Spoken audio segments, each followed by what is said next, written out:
Doctor plus நேயர்களுக்கு வணக்கம். இன்றைக்கு அல்லது என்றைக்குமே மக்கள் எல்லோரும் முதுமையை விரும்புவதில்லை, இளமையை நேசிக்கிறார்கள். எந்த வயதானாலும் இளமையாக இருக்க வேண்டும் என்கின்ற எண்ணம் எல்லார் மனதிலும் இருக்கிறது. வயதானனுடைய தோற்றம் என்ன? முகத்தில் சுருக்கங்கள் வருதல், இதை திரைன்னு சொல்லுவோம். முடியிலே நரை வருதல், முடி இருக்கும் ஆனால் அது வெளுத்து போயிருக்கும். அப்ப என்ன ஆசைப்படுகிறார்கள்? இந்த நரையை போக்கி இந்த திரையை அகற்றி, நரை திரை இல்லாமல் இருந்தால் இளமையாக தோற்றத்தில் இருக்கலாம். முதுமையினுடைய அடையாளங்கள் ரெண்டு. ஒன்று செனசன்ஸ், இன்னொன்று செனிலிட்டி. இந்த செனிலிட்டியை பற்றி பெரும்பாலும் யாரும் கவலைப்படுறதில்லை, செனசன்ஸை பற்றி தான் கவலைப்படுவார். செனசன்ஸ் என்றால் என்ன? முதுமையின் தோற்றம். இந்த கண்ணு குழி விழுந்து போதல், நெற்றியிலே சுருக்கம் வருதல், கன்னத்தில் சுருக்கம் வருதல், தோலில் சுருக்கம் வருதல், முடி வெளிரி போதல், இதையெல்லாம் முதுமையினுடைய தோற்றத்தில் ஏற்படுகிற மாற்றங்கள். அது பேர் செனசன்ஸ் பேர். இன்னொன்று செனிலிட்டி, முதுமையில் ஏற்படுகிற தளர்ச்சி.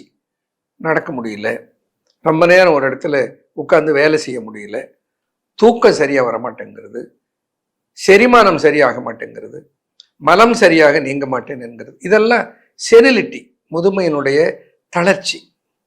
இப்ப நாம மக்கள் எதை விரும்புகிறார்கள்? முதுமையினுடைய தோற்றத்தை வென்று வாழ வேண்டும். முதுமையினுடைய முதல் தோற்றத்துக்கு ஒரு மருத்துவத்தை இன்றைக்கு நான் சொல்லுகிறேன். ஏராளமான நிறமேற்றிகள், முதுமையிலே முடிக்கு வண்ணம் வேண்டும் என்று ஏராளமான நிறமேற்றிகள் உலகத்திலே வந்து விட்டன. இந்த நிறமேற்றிகளுக்கெல்லாம் அடித்தளமாக இருப்பது ஒரு வேதியியல் பொருள். அதை ஃபெனைல் அலலின் டையமைன் என்று சொல்வார்கள். இந்த வேதியியல் பொருளினால் ஏற்படுகிற ஏராளமான பாதிப்புகளை பற்றி மக்களுக்கு தெரிவதில்லை. ஆனால் என்ன, முடி நிறமாகணும், முடி நிறமாகணும், ஷாம்பு போட்டு குளிச்ச உடனே முடி கருப்பாய் விடுகிறது. அவ்வளோ வேகமாக முடி நிறத்தை மாற்றுகிறது என்றால் அந்த கெமிக்கலுக்கு உடலில் எவ்வளவு பெரிய மாற்றத்தை ஏற்படுத்துகிற ஆற்றல் இருக்கும். இதையெல்லாம் மக்கள் உணர்ந்து நம்மிடத்தில் கேட்கிறார்கள், ஐயா கெமிக்கலே இல்லாத, எந்த ரசாயனமும் இல்லாத ஒரு தயாரிப்பை நீங்கள் அளிக்க முடியுமா?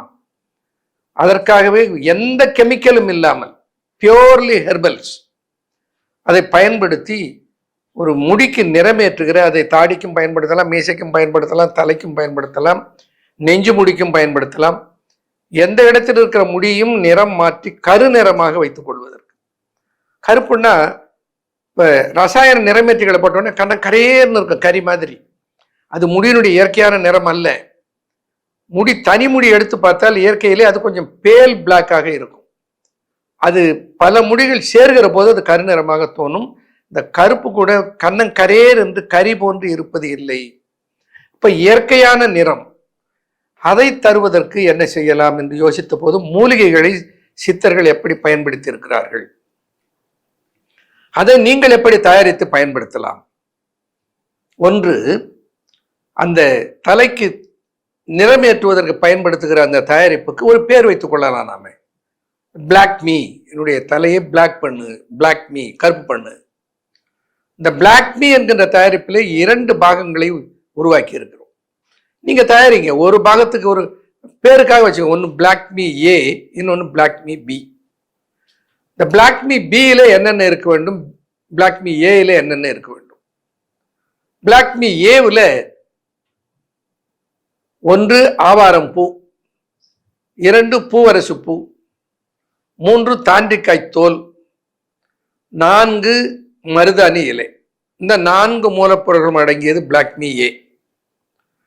பிளாக் மீ பி, அதிலே 4 மூலப்பொருட்கள் இருக்கின்றன. 1 கறிவேப்பிலை, கடுக்காய் பிஞ்சு, கருவேலம் பிஞ்சு, நீலி என்று 4 மூலிகைகள். ஒன்று பிளாக் மீ ஏ, இன்னொன்று பிளாக் மீ பி. நீங்க தயாரிக்கலாம். எப்படி தயாரிப்பது? இந்த பொருள்களை அதனுடைய அளவில் ஒரு நீங்கள் நினைவில் வைத்துக் கொள்வதற்கு ஒரு சுலபமான அளவு சொல்லுகிறேன். பிளாக் மீ ஏல இருக்கிற மருதாணியை 90 விழுக்காடு எடுத்துக்கொள்ளுங்கள். மீதி இருக்கிற 3ஐயும் சமமாக 10 விழுக்காடு சேர்த்துக் கொள்ளுங்கள். அதே மாதிரி பிளாக் மீ பியில நீலியை 90 விழுக்காடு எடுத்துக்கொள்ளுங்கள். மீதம் இருக்கிற 3ஐயும் 10 விழுக்காடு சமமாக கலந்து கொள்ளுங்கள். அதை எப்படி தயாரிப்பது, அந்த ஃபார்முலா உங்களுக்கு சொல்லிட்டேன். அது முன்ன பின்ன இருக்கலாம், ஒன்றும் பெரிய வேறுபாடு வந்துடாது. இப்போ என்ன செய்ய வேண்டும், தனித்தனியாக இவைகளை அரைத்து கொள்ள வேண்டும். அப்படி அரைத்து எடுத்த அந்த சூரணம் பவுடர் இருக்கிறது, அது மிக நைஸாக மைக்ரோ ஃபைண்டாக இருக்க வேண்டும். இப்போ நம்முடைய நிறுவனத்தில் என்ன பண்ணுறோம், மைக்ரோ பல்வரைசர், கொஞ்சம் காஸ்ட்லி, மோர் தென் 10 lakhs ஆகிறது. மைக்ரோ பல்வரைசரில் போட்டு அரைச்சாதான் அவ்வளவு ஃபைன் மைக்ரோ ஃபைண்ட் பவுடர் கிடைக்கிறது. அந்த பவுடருக்கு தான் அந்த ஆக்ஷன் நன்றாக இருக்கிறது. என்னையா அப்படி சொல்றீங்க, நாங்கள் செய்யலான்னு பார்த்தா இந்த மெஷின் எங்கே வாங்குறது, வீட்டில் செய்யறது. வீட்டில் செய்வதற்கு இவைகளை பச்சையாக கொண்டு வந்து அம்மியில இட்டு அரைத்து அதிலே அந்த அந்த black me A and black me பியை உருவாக்கலாம். இல்லைன்னா ரெடிமேடாக வேணும்னு சொன்னால் ரெடிமேடாகவும் என்னுடைய வெப்சைட்டில் போய் நீங்கள் பெற்றுக்கொள்ளலாம். இப்போ என்ன செய்யணும், இந்த பிளாக் மீ ஏவையும் பிளாக் மீ பியையும் எப்படி பயன்படுத்துவது, இது ரொம்ப முக்கியம். சில கேள்விகள் கேட்பார்கள். வேதியியல் வண்ணமேற்றினாலே என்ன கேடு வருகிறது? இதை பயன்படுத்துபவர்களுக்கு தெரியும். முதல்ல தலை அரிக்கும், தலை முடி கொட்டும், அந்த நிறம் தோலிலே படிந்து கன்னத்திலும் நெற்றியிலும் அப்படியே கருநிற படை போல வரும். இதெல்லாம் அதனால வருகிறது என்று தெரியும். இருந்தும் இந்த நெரிச்சினா பூரா நிறம் மாறி போயிடும் என்று அதை பயன்படுத்தி கொண்டே இருப்பார்கள். இன்னொரு பெரிய சேதம், அங்கொன்று இங்கொன்று நிறைய இருக்கும், அதை மறைப்பதற்கு போட ஆரம்பிச்சா கருப்பா இருக்கிற முடியெல்லாம் நிறைய மாறி போயிடும். இந்த மாற்றங்கள் எல்லாம் வராமல் ஏற்கனவே இருக்கிற முடியை அப்படியே கருப்பாக நிறுத்தி கொண்டு நரைத்த முடியை மட்டும் நிறம் மாற்றுகிற ஒரு முறையை சித்தர்கள் நமக்கு தந்திருக்கிறார்கள். அதற்கு தான் black me A and black me B என்று 2 பாகங்கள். சைனஸ் தொல்லை உள்ளவர்கள் தயவு செய்து இதை பயன்படுத்த வேண்டாம். ஏனென்றால் இந்த 2 மூலிகளுமே குளிர்ச்சி உடையவைகள். இப்போ சைனஸ் உள்ளவர்களாக இருந்தால் அவர்கள் என்ன செய்ய வேண்டும் என்பதற்கு ஒரு மாற்றம் சொல்லுகிறேன், முயற்சித்து பாருங்கள். அதிக சைனஸாக இருந்தால் இந்த குளிர்ச்சியினாலே அவர்கள் தலைவலி வந்துவிடும். அப்போ அதை பயன்படுத்த முடியாது, பயன்படுத்த வேண்டாம். எல்லோருக்கும் பயன்படுத்துவதற்கு உரியதை நாம் உருவாக்க ஆசைப்பட்டாலும் சில நேரங்களில் இப்படிப்பட்ட நிகழ்வுகளை தவிர்க்க முடியாமல் போய்விடுகிறது. இப்போ என்ன பண்ணணும், பிளாக் மீ ஏவை தயாரித்து அதை எடுத்து ஒரு பாத்திரத்தில் ஒரு 40 கிராமில் இருந்து 50 கிராம் அளவுக்கு ஒரு ஆளுக்கு எடுத்துக்கொண்டு அதில் வெது வெது என்று தண்ணீரை சேர்த்து இட்லி மாவு பதத்திலே அதை கரைக்க வேண்டும். தோசை மாவு மாதிரி தண்ணி ஆயிடும், இட்லி மாவு பதத்திலே. அப்படி கரைத்து எடுத்த அந்த குழம்பை கையில் கிளவுஸ் அணிந்து கொண்டு அல்லது பிரஷை பயன்படுத்தி எங்கெங்கெல்லாம் வெளிர் நிறமாக முடி இருக்கிறதோ அங்கெல்லாம் அதை அப்படியே அப்ளை பண்ண வேண்டும், தடவ வேண்டும். இந்த வெளிர் நிறத்திலே அந்த வெளிர் நிறம் மறைகிற வரையில் கொஞ்சம் திக்காகவும் அதை தடவலாம். இப்போ காது வரமெல்லாம் இருக்குன்னா கொஞ்சம் திக்கா போடலாம், தலை வாக்கு இருக்கிற இடத்துல இருக்குன்னா கொஞ்சம் திக்கா அப்ளை பண்ணலாம். அப்ளை பண்ணிட்டு தவறாமல் ஹேர் ட்ரையரை பயன்படுத்தி அதை உலர விட்டு விடுங்கள். ஒரு ஆண் தலைக்கு போடுவதனால் குறைஞ்சது ஒரு 10லேருந்து 12 நிமிடம் ஆகும். ஒரு பெண் தலைக்கு போடுவதானால் ஏறத்தாழ 15லேருந்து 20 நிமிடம் ஆகும். அவ்வளவு நேரம் பொறுமையாக அதை தலையிலே தடவுவதற்கு ஒன்று பிரஷை பயன்படுத்தணும், அல்லது கையில் கிளவுஸ் போட்டுக்கிட்டு அதை முடியல தடவ வேண்டும். தடவிட்டு அதை உலர வைத்து ஒரு 45லிருந்து 60 நிமிடம் அல்லது 50 நிமிடம் அதை உலர விட்டு விட வேண்டும். அப்படி உலர்ந்த பின்னால் தலையை மீண்டும் வெந்நீரில் அலம்பி விடுங்கள்.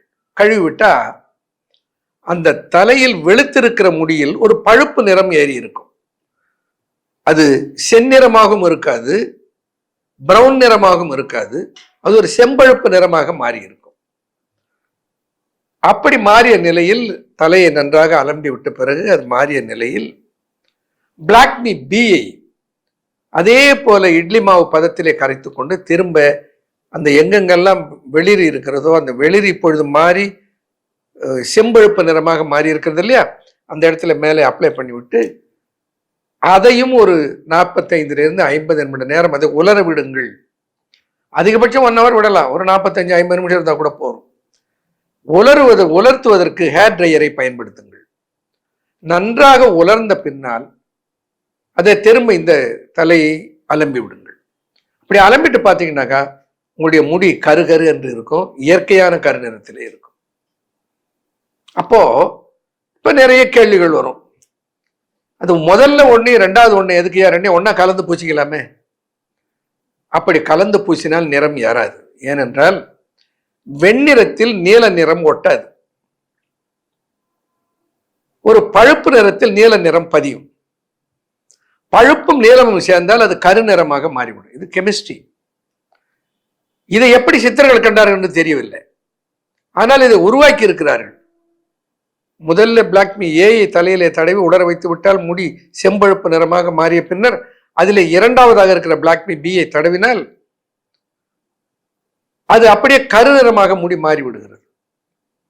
அப்போ இதுக்கு ஷாம்பு போடலாமா, இதுக்கு சீக்கா போடலாமா தலை குளிக்கிறது?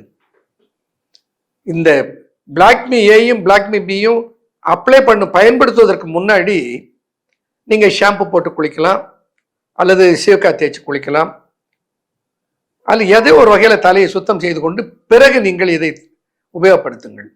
இதை உபயோகப்படுத்திய பிறகு ஷாம்புவோ சீக்காவோ போட வேண்டிய அவசியம் இல்லை.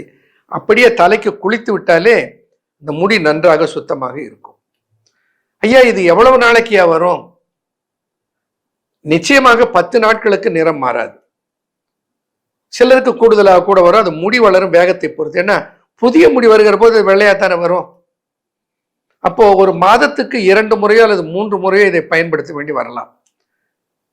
ஏன் இவ்வளவு குளிர்ச்சியா இருக்குன்னு சொல்றீங்களே, அதை ஒரேடியா தொடர்ந்து போடாமல் கொஞ்சம் இடைவெளி விட்டு போடலாமா என்று கேட்கலாம்.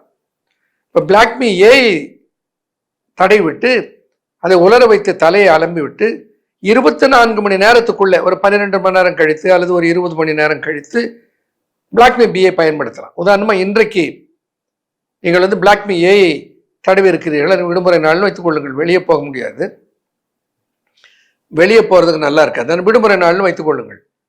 அதை முதல்ல பிளாக்மி ஏயை பயன்படுத்தி விட்டு பிறகு பிளாக்மி பியை சில மணி நேரம் இடைவெளி விட்டு கூட பயன்படுத்தலாம்.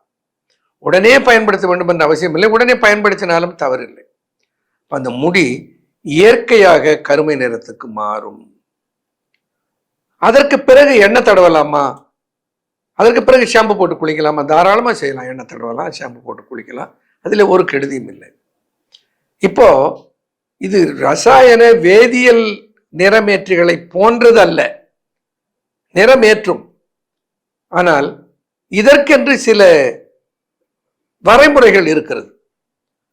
உடனே இது இயற்கையாக நிறமேறி விட்டது என்பதனால அது அப்படியே பர்மனண்டா பிளாக் ஆயிடுமா?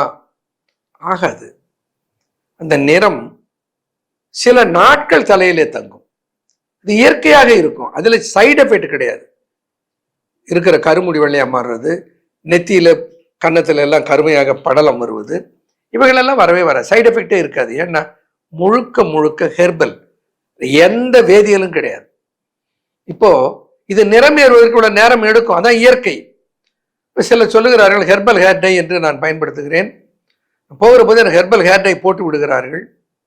ஒரு அரை மணி நேரத்தில் என் முடி நிறமேறி வருகிறது என்று சொன்னால் அதில் நிச்சயமாக கெமிக்கல் இருக்கிறது என்று பொருள். அது நாம தான் புரிஞ்சுக்கணும். கெமிக்கல் இல்லாமல் 10 நிமிஷத்துல 1/4 மணி நேரத்தில் நிறத்தை மாற்றுவதற்கு சாத்தியமே இல்லை.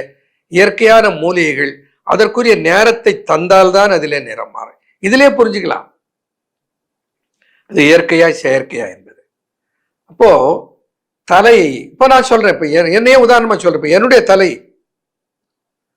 நான் என்னுடைய தலைக்கு பயன்படுத்தி இருப்பது இந்த பிளாக்மி ஏ அண்ட் பிளாக்மி பி. பாருங்க அது எப்படி இருக்கிறது என்று. இயற்கையாக கருநிறத்திலே இருக்கிறது. அந்த முடி, இவ்வளவு முடி இருக்கிறத போறது அந்த வயதுல. ஆகையினால முடி உதிராது. வேறு காரணங்களை முடி உதிர்ந்தால் அதை நிறுத்துவதற்குரிய உபாயங்களை பிறகு சொல்லுகிறேன். இந்த பிளாக்மி ஏ பிளாக்மி பினாலே முடி உதிராது. இதை பயன்படுத்துவதனாலே முடி பலம் குன்றாது. முடி நன்றாக வளமாக இயற்கையான கருநிறத்திலே இருக்கும்.